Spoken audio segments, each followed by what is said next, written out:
Hey guys, welcome to the Field of 68 YouTube channel. If you like what you see here, hit that subscribe button and you'll get more college basketball content just like this. The first pick outside of the lottery belongs to the Atlanta Hawks, who are in the unenviable, that's a hard word to say, unenviable position of trying to figure out what the hell they're going to do with Trae Young, DeJounte Murray, and the future of the franchise. There are a number of different ways that they can go here. And the answer really should just be, who is the best player on the board? Who do we think has the highest upside of everybody that is left to be drafted? And for me, right now, that's Nick Smith from Arkansas. He's coming off of a rough season where he dealt with a knee injury. He spent a chunk of time training away from the team in LA during the winter, and he never really found his groove. He struggled enough defensively that he was benched during the NCAA tournament because he couldn't guard and couldn't get stops. His shooting numbers were not pretty, but he was a top 3 player coming out of high school in this recruiting class. He was banged up, and I saw enough of him in high school that I'm willing to buy into the idea that the Nick Smith that we saw in high school, in Peach Jam on the recruiting circuit, is who he really is, and not the guy that couldn't find his footing, that had trouble adjusting to the defensive end, that didn't really have a preseason, that didn't really have an early season, and struggled to pick up on everything that Eric Musselman wanted out of him defensively. I would bet on Nick Smith in this spot at the 15th pick, and I think that he'll end up paying off quite nicely for him as a guy who is 6'4", 6'5", and has all the combo guard tools and abilities that you want out of players that can play in that role in the NBA. At pick number 16, the Jazz will be making their second first-round pick, and we have them going with Kris Murray from Iowa. He's not quite as good as Keegan. He's a little less athletic. He's a little bit less of a shooter, but he's 22 years old. He's a well-rounded offensive piece, and he has the size and athleticism to be the kind of versatile floor-spacing wing that NBA teams love right now. With Anthony Black already in the fold, there are 2 wing pieces here that I think make perfect sense playing next to Lauri Markkanen and Walker Kessler. The number 17 pick in the draft belongs to the Los Angeles Lakers, and there is one obvious player left on the board here that I would love to see slotted next to LeBron James. That is UConn's Jordan Hawkins. There is no one in this draft class that is a better shooter than Hawkins. He's part Ray Allen and part Rip Hamilton. And while I think the upside is a bit less than either of those guys, given his lack of burst from a standstill, Hawkins has the ability to sprint into catch and shoot threes that nobody else in college this past season had. Imagine if Duncan Robinson was a plus defender that also had the ability to come off of a curl, turn a corner, and dunk on your head. A creative coach is going to turn Jordan Hawkins into an absolute weapon. And at minimum, he's a 3-and-D guy that can create space in that lineup for LeBron James and Anthony Davis. Drafting at 18 is the team that is currently playing in the NBA Finals, the Miami Heat. And I couldn't love the fit for Jalen Hood-Schifino in South Beach more. He's a tough competitor that has the kind of backcourt size that Miami currently lacks. At Indiana last season, he thrived in pick and rolls. He's a killer in the mid-range, and I'm buying his shooting long-term from the perimeter and from 3. 6'6" playmakers that compete defensively, that can create some offense on their own, make a lot of sense for a Miami team that finished in the bottom 25% of the league in offensive efficiency during the regular season. I will say the guy that we are sending to Golden State for the 19th pick probably won't be on the board when Golden State is picking, but that said, this is where we are right now in this mock draft, and Kobe Bufkin is the answer for the Warriors, who are going to have some decisions to make along the perimeter during the summer. Bufkin is one of the most intriguing prospects in this draft class for a number of reasons. One, he's a sophomore that is younger than a lot of the one-and-dones in this class. And 2, he was the go-to guy for Michigan down the stretch last season, despite the fact that he played alongside Hunter Dickinson and Jett Howard. He averaged 17 points, 6 boards, 4 assists on 50, 40, 90 shooting splits over the last 12 games of Michigan's season. He makes threes. He is effective in the mid-range. He has good size. He can pass. He's as well-rounded as any guard in this draft class, and he is a week younger than freshman teammate Jett Howard. This would be a coup for the Warriors, who seem to like betting on guys that are young for their age, and that is what Kobe Bufkin is. He's a terrific player, great value at the 19th pick. The Rockets' second pick of the first round is the 20th pick of this draft, and they are selecting Ohio State's Bryce Sensabaugh, who is one of the best and most efficient scorers in this draft class. I mean, he is really just a terrific shooter, both from three and in the mid-range, and he has the physical tools to be able to finish above the rim when he gets by a defender. At 6'6", 240, he looks like a guy that got lost going to football practice and ended up in a gym somewhere, but he is really skilled. The key for Bryce is going to be the defensive side of the ball. He is kind of clueless there right now, but he has the tools to be an impact, switchable guy once he's coached up and once he learns how to do it. Picking him here means you're betting on your coaching staff being able to teach him how to play defense. And I would take that bet because he's a really nice fit on a Rockets roster that already is adding Amen Thompson to it. The Nets have the 21st and 22nd picks in this year's draft. And at 21, we're going to send them Leonard Miller, a 6'10" forward with a 7'2" wingspan that is one of the more intriguing athletes in this class. He went through the draft process last year, but he ended up opting for the G League Ignite program instead of staying in the draft. He was sensational over the last month and a half against G League competition. He kind of figured the G League out.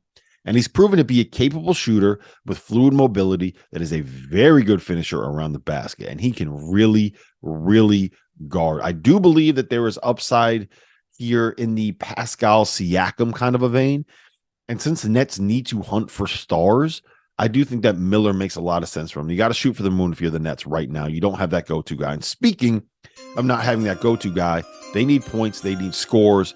So we also have them drafting Michigan's Jet Howard here at 22nd. He is a 6'8" wing that is just a terrific catch and shoot guy. But that's pretty much all he is at this point in his development. He's not a defender. He's not all that athletic. He can't really guard in space. He can't really deal with bigger, more physical people in the post. But man, when he gets hot, he can make 5 or 6 tough threes in a row. Michigan ran a lot of NBA actions this past season, so Jet is used to getting the shots that he's going to get in the league.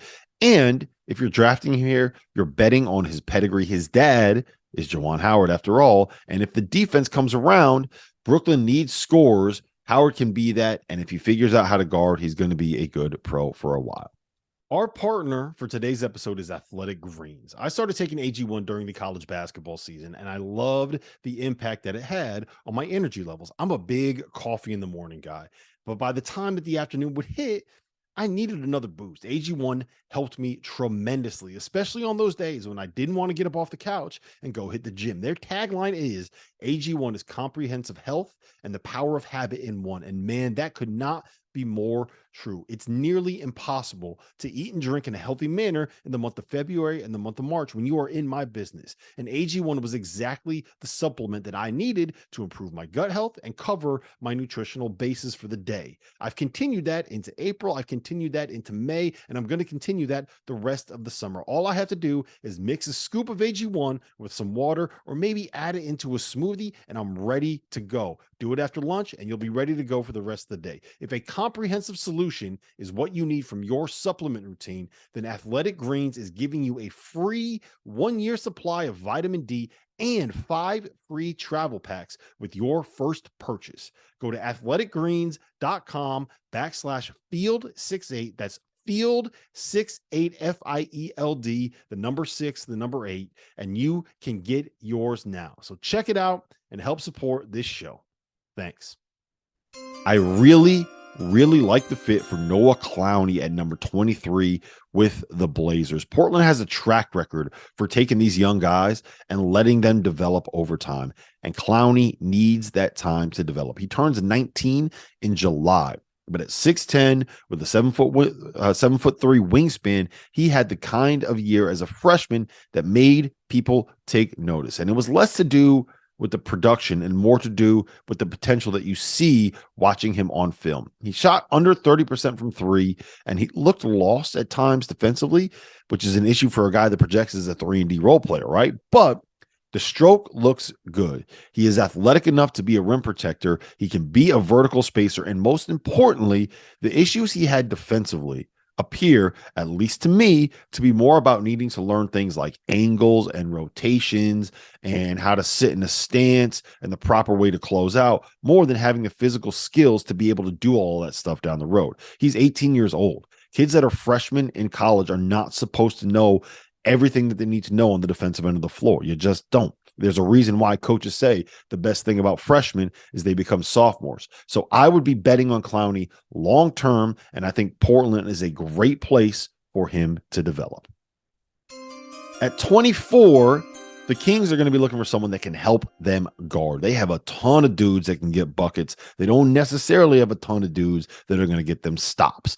I think Rayan Rupert has some of the best tools of anybody in this draft. He's 6'7". He's got a 7'3" wingspan, and he's one of these guys that was a point guard growing up that ended up hitting this big old growth spurt, and now he's trying to figure out exactly who he is as a player. He's still trying to figure things out offensively, playing off the ball. That jump shot needs to come along, but as the owner of the New Zealand Breakers told us, Rupert is one of the hardest workers they've ever had in that program. I would be betting on him figuring it out offensively long term, and if you get guys that have the playmaking ability with those physical tools in that position and at the NBA level, that's exactly what you're looking for. Kings taking Rayan at number 24.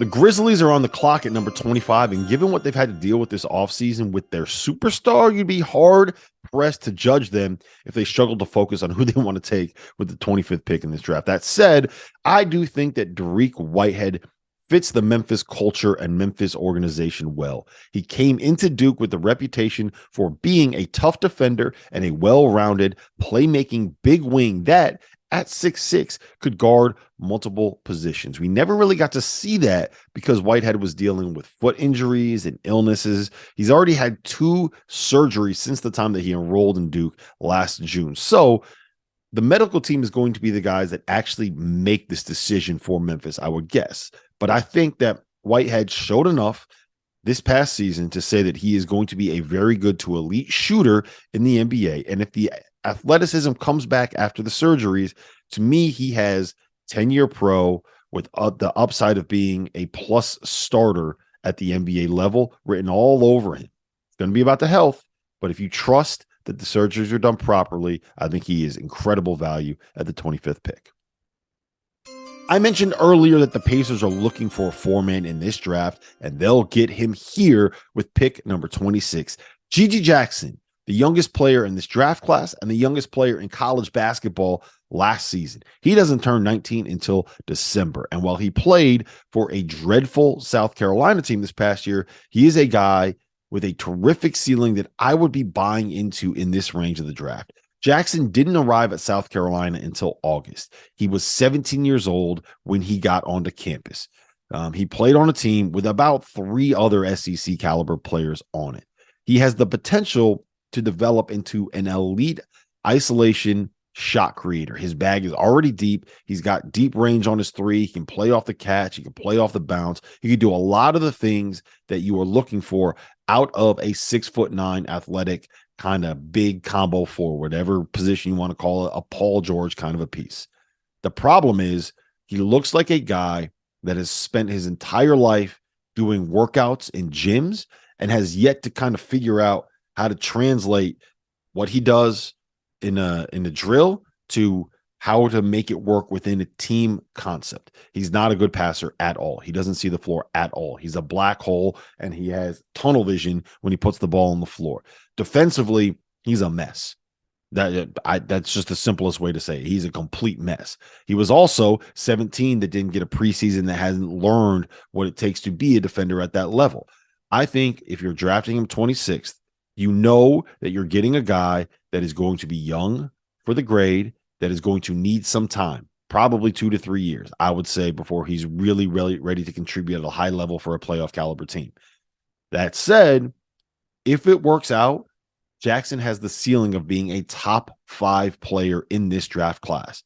I think you got to take him here. I would not be surprised if he ended up getting picked somewhere in the late teens because of that upside. Gigi Jackson, really interesting pick here for the Pacers at 26th. And with the 27th pick, The Hornets are selecting Jaime Jaquez, who I think is one of the more underrated players in this draft. He's a winner. He's a fighter. He's a guy that will guard twos. He can guard through fours. He can create shots on his own. The jumper needs to be perfected if he's going to be a kind of a catch and shoot 3-and-D guy at the NBA level. But I just cannot see this dude being anything other than an NBA rotation guy for years to come because of how he plays, because of the position that he plays, and because of his style, his toughness, his defense. Love Jaime Jaquez. Love the fit for him at 27. The 28th pick in this year's draft is going to the Jazz. They will be selecting their third player in the first round, and it's going to be Colby Jones from Xavier, a guy that you might as well just call the second coming of Malcolm Brogdon. He does everything well. He was one of two players in college basketball this past season to average 15.6 boards, 4 assists, while shooting 50% from the floor and 38% from three. He can play on the ball. He can play off the ball. He's 6'6", so he can guard threes. He could probably guard point guards. He knows how to rotate defensively. He's a very good team defender that isn't quite there as an individual defender. He's not the greatest athlete in the world, but he's not going to embarrass you. He's just going to be a good, solid bench guy that can get you 20 minutes a night at the NBA level. And I think that he's probably going to be able to do that from day one.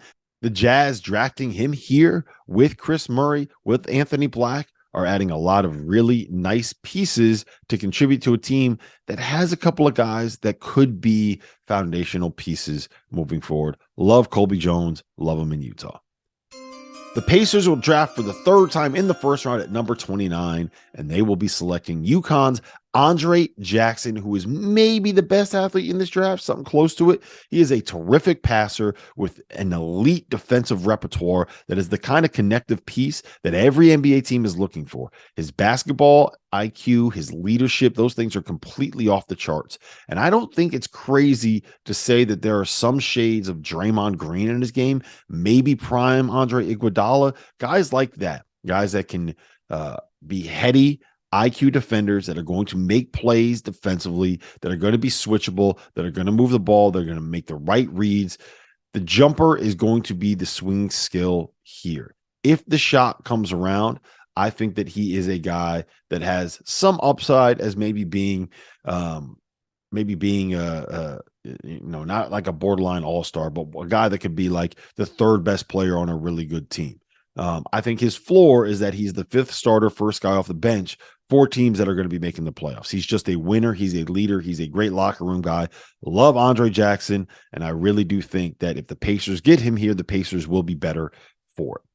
And with the final pick of the first round of mock draft 2.0 here on the field of 68, the Los Angeles Clippers are drafting Houston's Marcus Sasser, who just fits with their Clipper DNA so well. He's a 6'1" combo guard. He has a 6'7" wingspan. He spent the last 4 years playing for a guy in Kelvin Sampson that, one, demands toughness and demands defense, and two, has NBA pedigree of his own. Sasser is an elite shot maker, an elite floor spacer that will be a really nice fit playing in this organization. Thank you for watching the Field of 68. If you've enjoyed what you've seen here, hit that like button, share this link with your friends, or check out the description for some other places that you can consume Field 68 content.